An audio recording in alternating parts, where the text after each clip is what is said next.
time to sit in stillness and quiet cooperation. Really, quite a rare activity. A group of human beings come together, sit fairly close to one another, and then just shut the heck up for a while and sit down and be quiet. A wholesome activity for human beings. This sort of practice of meditation is, of course, must be a very ancient way, a very ancient practice.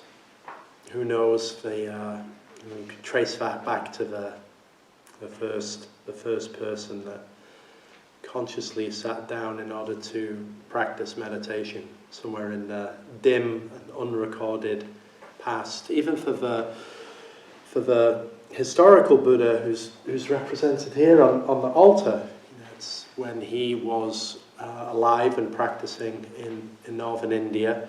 Meditation was already a long tradition, and it said that he practiced methods of meditation with a couple of meditation teachers of the day, right? Different types of concentration practice. And it said that he was able to master those particular practices, and it was offered that he could, just be empowered to take over their teaching.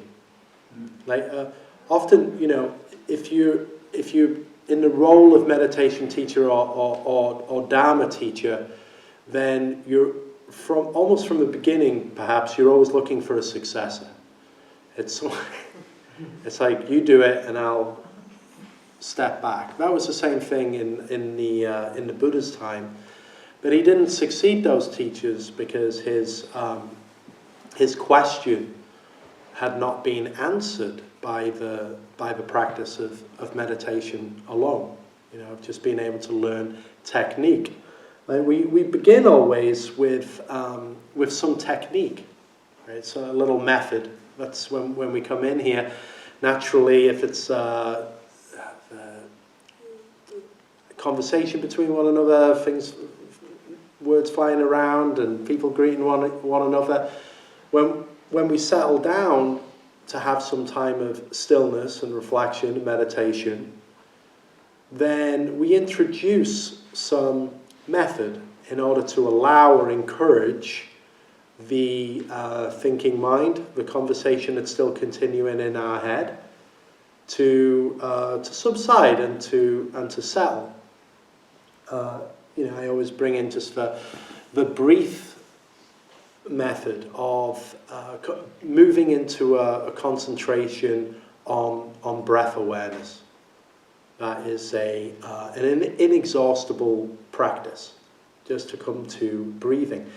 If we can do that, if we can settle down, sit down, be quiet, and become conscious of breathing, and maintain awareness of breathing for a period of time, then that is a healthy investment in the well-being of the body-mind. We do something powerful right there to be able to interrupt constant doing and return to direct experience of being. In one sense, there's nothing more that needs to be done. We see that rather than it being me sitting here breathing, that in fact breathing is occurring by itself, and we are being breathed, right? We're being lived. There, you don't have to think about it. It's just occurring. We're being sat. So when the meditation tradition and the tradition of Buddhism began in its expansion across East Asia, in that time when it encountered, came into China, the character that was used for meditation, the ideogram that was used, that came from India, had a character in there which meant tranquility. Right? So this is more this aspect of jhana meditation, concentrated absorption, And we may feel, and I'm sure you notice, after 30 minutes of being quiet, there's a settling down, and there is the manifestation of the appearance of, the noticing of, perhaps some tranquility comes to the fore and becomes apparent that there is a stillness and a tranquility. This is that character that came into this Chinese ideogram at that time for meditation. The insertion of tranquility by the practice of meditation.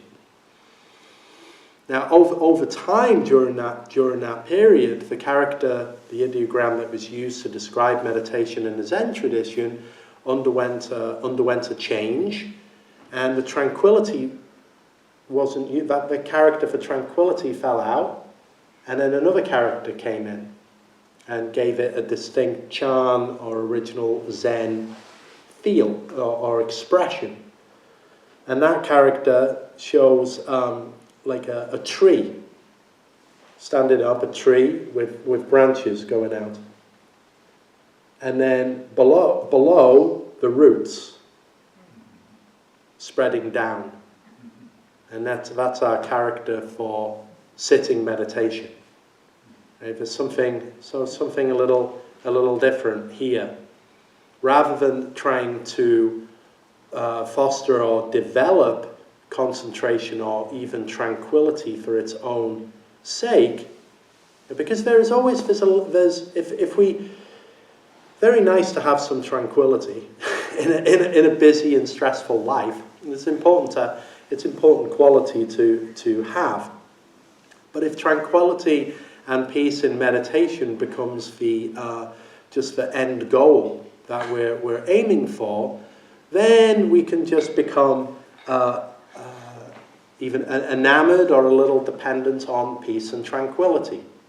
And that becomes something that we seek during our meditation. But you may notice when you arrive, we're sitting here on a Sunday, beautiful Sunday afternoon, and another wonderful day in Southern California. And for those joining on Zoom in California or further afield, it's a wonderful day. But we may find that when we sit down, that peace and tranquility doesn't just fall into our lap. There may be a lot of different responses and felt experiences, emotions, feelings that are going on in the body and mind.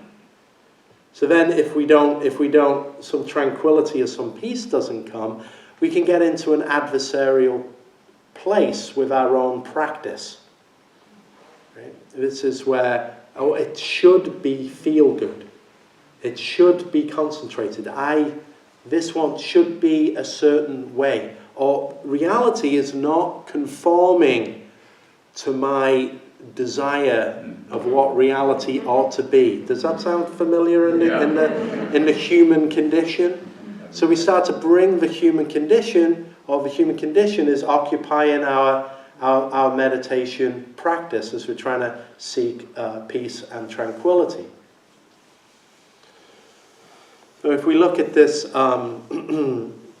conditioned mind, we are all, and you may disagree, so hands up if you disagree, but we're all hopelessly conditioned as human beings. Right? So no dissenters, and I'm just checking on Zoom to see, raise your hand if you are unconditioned at all times, right? But that, as human beings, we are, that is just part and parcel of the experience. We are being conditioned by our environment and our interactions with people and things. And in fact, pretty much as soon as we arrive in this world, as we arrive in this world, from the beginning, there is a conditionality, there is a karma which we appear as. We all arrive as an expression of causes and conditions. The causes and conditions of our parents, their parents, the environment, the society. These causes and conditions we arrive embodying and appearing as those causes and conditions. So right from the very beginning, we are conditioned as human beings. Now, bringing up the Buddha from a few thousand years ago, or looking back to a time of meditation in dim, unremembered past from thousands of years ago.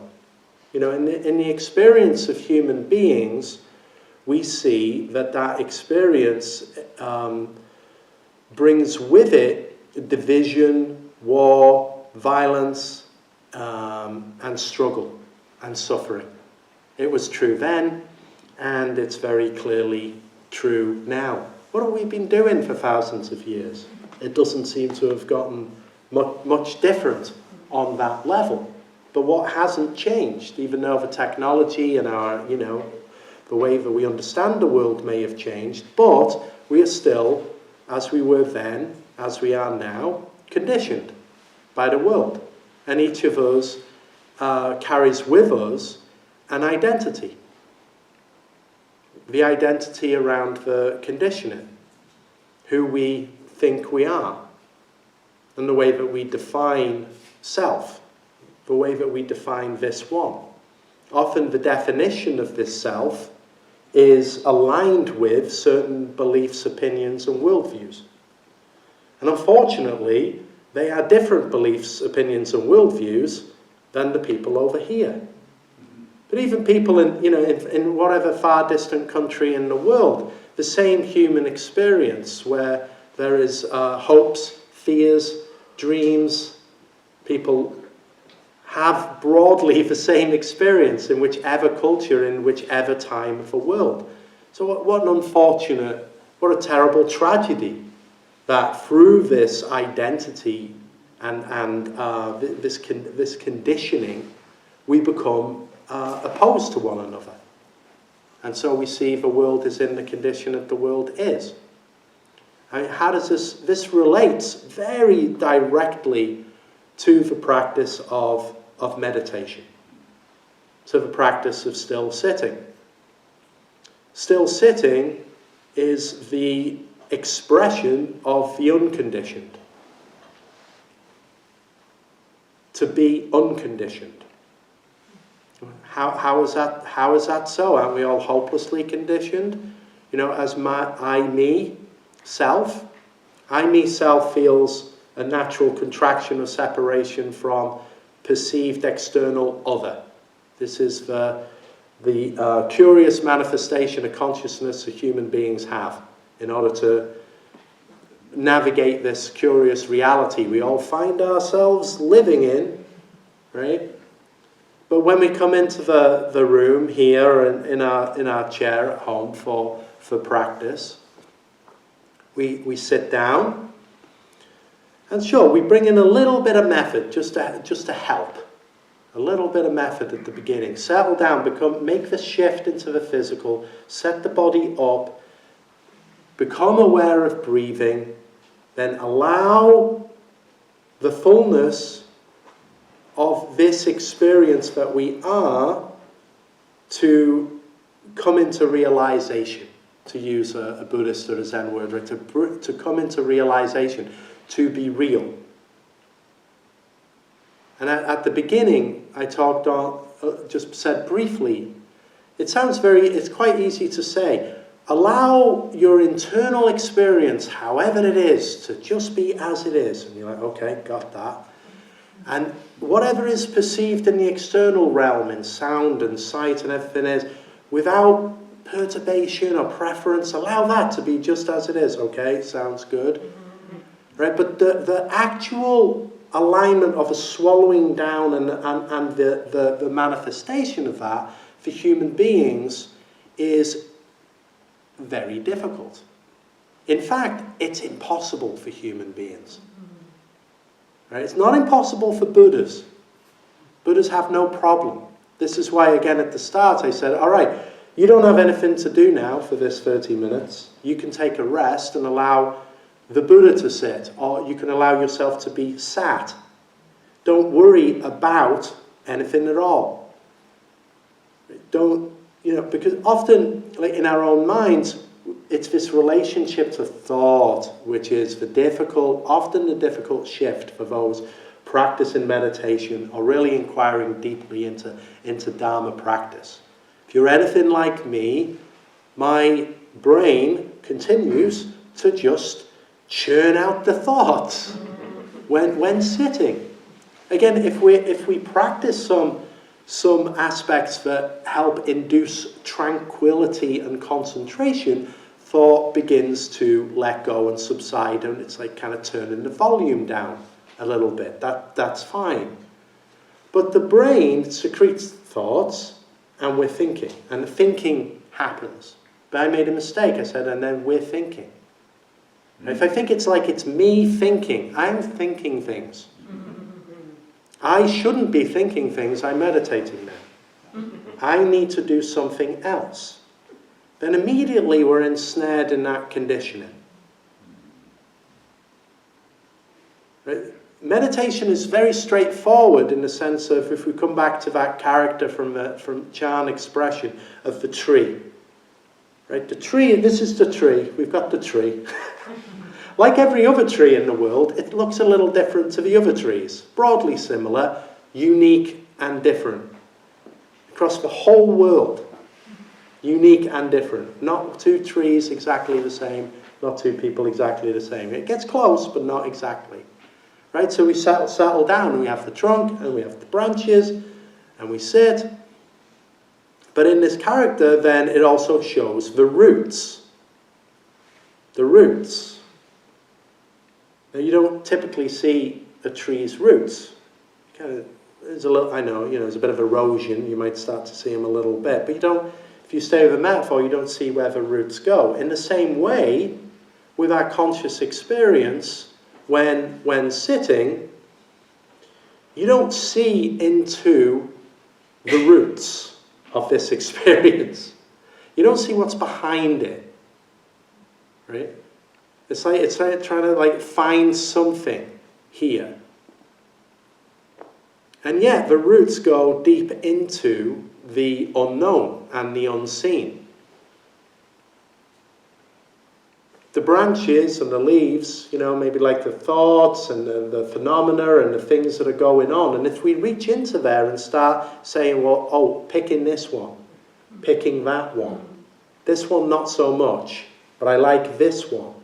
That preference just comes in so easily. If we wish to really, really sit all of the way down, it is a matter of sitting, following the bell into silence, everything's done, and then all that is required is to allow all things to be as they are, internally and externally, seen, aware. Right? But it's not a me project. Me leaves the lens. Right? If we're in our heads kind of like putting me in front and running everything through that me I, then awareness can't open up, can't really shine. Right? But we can and what do? We don't, me I won't leave well alone. And we can't find the off button. Right? But what we can do, and this is really the great shift here, is to just have no relationship to yourself. And no identity, even for a moment, have no identity, to sit with no identity that doesn't have to build or add to that conditioning. When we sit, often we're still building things. Still constructing things, thinking about things, or trying to not think about things same way, either building the tower or trying to take the tower apart. But both are ultimately futile because it's just more doing. What's required, again, and to say it is difficult, but to stop, sit, stop, allow. That's it. Right? It's easy to say in that way, but that really is the heart of this practice. Now, in terms of thinking mind, thinking will continue. But there's a world of difference between thinking that just continues and thinking which we keep grabbing and identifying with. Right? So rather than every thought, I don't know. I mean, for myself, most of the thoughts that run through my mind are redundant and somewhat irrelevant, right? I think in studies they show that like 90% or more of our thinking is repetitive. We're always thinking about the same stuff, you know? Worrying about the same things, same stories, same... So the content is not even actually that compelling. Right, the story of me. It's not even particularly compelling a lot of the time. So if we can learn or come to practice that shift that just allows thought to be what it is in the same way that you allow the feeling in your knees to be what it is, the sound of the car on the street to be what it is, the temperature of the room to be what it is. What gives the me, I thinking so much power and import over the rest of the content? See, I, me, doesn't want to relinquish the control. Right? Because I, me can't relinquish control. It needs to hold on. That's the clinging. But the wonderful news is when I, me lets go, then there's an opening. There's freedom and there's liberation in that. And I, me is just like, oh, wow, okay. You know, it's going to be there. It's always going to be there. It's not that it gets switched off and you forget who you are, right? If that was the case, you'd have to sign a liability release when you came in. We don't insist on that because you know, you just as you go out, you'll be the same person. But the all-important shift that can happen is you don't have to hold on to the construction of thinking in the mind so tightly, because that is the source of division with the world. That is where other is created. That's where belief and opinion is formed and held onto and mistaken for the truth. The truth can't be grasped with thought. It can be experienced, but it can't be explained. It can't be defined. Anything that we define or explain is an opinion or a perspective, limited in scope. But people have fought wars for thousands, tens of thousands of years over beliefs and opinions, and still do today. What a tragedy. We're engaged in something extraordinary. If you practice as a person as an awake, aware person, we have all of these words in Buddhism and meditation, you know, to be present, to be awake, to be like sort of enlightened fell out of fashion as generations of people failed to experience it over the last several decades. You know, so it's like just don't use the E word. We'll call it. Let's say awake. Right? But what is enlightened? Yeah, that's how we can use that word, to enlighten, to shine the light upon. To shine the light upon. But it's not my light, your light. There's no owning or possessing that light. This is the light. This is the light of awareness. These are the roots. We all have this common root. We regard one, we see each other, we look in each other's eyes, and it's clear. Awareness, this conscious experience, we share the same root. That's extraordinary. And when we return to the roots, and we have the felt connection, and we see that you and I are the same, and we are all the same, then naturally that constructed idea of difference and separation breaks down, is unconstructed. And we see at the base, we have this shared, common experience, each in our own distinct and unique manifestation of that. And that's wonderful.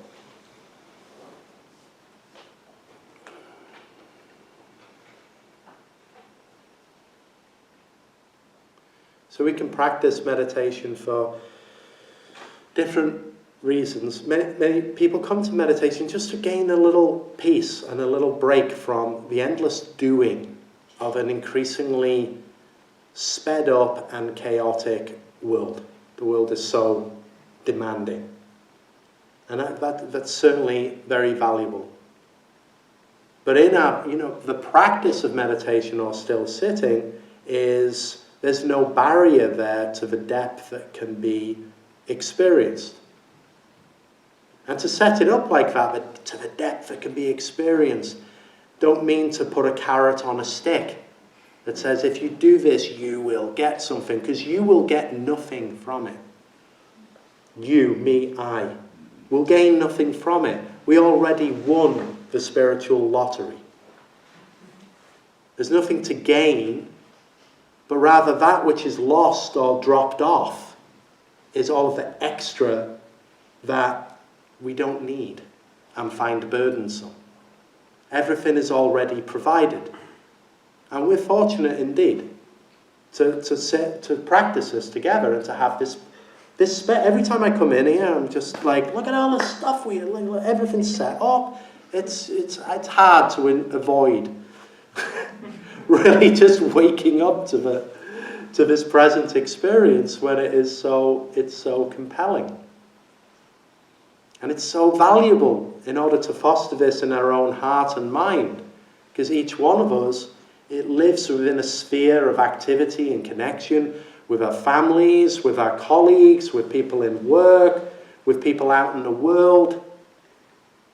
And to be a person of presence, as simple as that, to be present and aware, to have time to listen, to have time to be really in communion with. That's so rare in our world.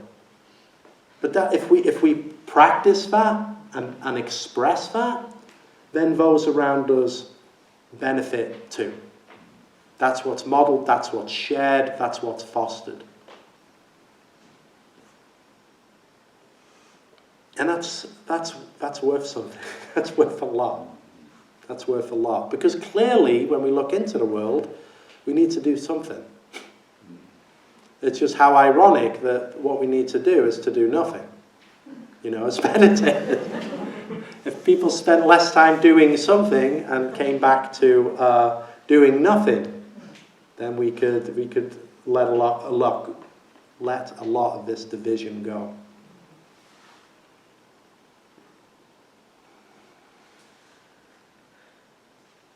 And the time just coming in I feel honoured to be in this place, to come here and to sit down. There's a bench holding me up. I have tea. everything that's needed. We can strike the bell, we spend some time together and return to what is essential. Return to our roots. Reconnect. And allow the body-mind to sit. If the body-mind finds nourishment in stillness, at the very least, we take a break and we find a refuge from all of the busyness and the doing that we have to involve ourselves in during our days.